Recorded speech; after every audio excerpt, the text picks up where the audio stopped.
ছবির ডান দিকে আন্তর্জাতিক খ্যাতিসম্পন্ন অভিনেতা ভিক্টর ব্যানার্জি।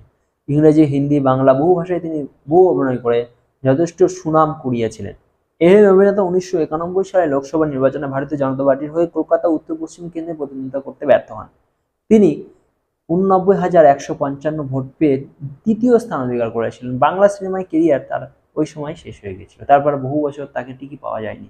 ভিক্টর ব্যানার্জি 1991 সালে প্রার্থী না হয়ে যদি 2019 বা 21 সালে প্রার্থী হতেন, তাহলে ভোটে জিতে এতদিনে সাংসদ বা বিধায়ক হয়ে যেতে পারত। কারণ তৃণমূলকে হারানোই বামেরারই ভোট দিয়ে ভিক্টরকে জিতিয়ে যেত। উনি এমন সময় প্রার্থী হয়েছেন যখন জ্যোতি বসুর বাম জামানা চলছে। হারলেও ভোটের ফল থেকে বোঝাই যায় বিজেপি সমর্থক পশ্চিমবঙ্গে তৃণমূল ক্ষমতায় আসার অনেক আগে থেকেই ছিল। তৃণমূল কংগ্রেসের প্রধান তখন জন্মই হয়নি। একটা কেন্দ্র থেকে 89,155 ভোট তো কম নয়। সে সময় সিপিএম এর ভোট বিজেপিতে ট্রান্সফার হতো না বলে বিজেপি একটিও সিট পেল না।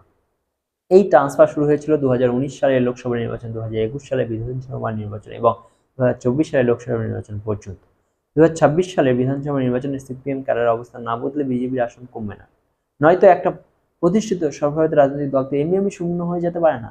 2011, 16, 19, 21, 24 এই নির্বাচনগুলিতে বিজেপি আর সিপিএম এর ফলাফল পর্যবেক্ষণ ও বিশ্লেষণ করলেই ছবিটা পরিষ্কার হয়ে যাবে। কোনো মন গড়া কথা নয়।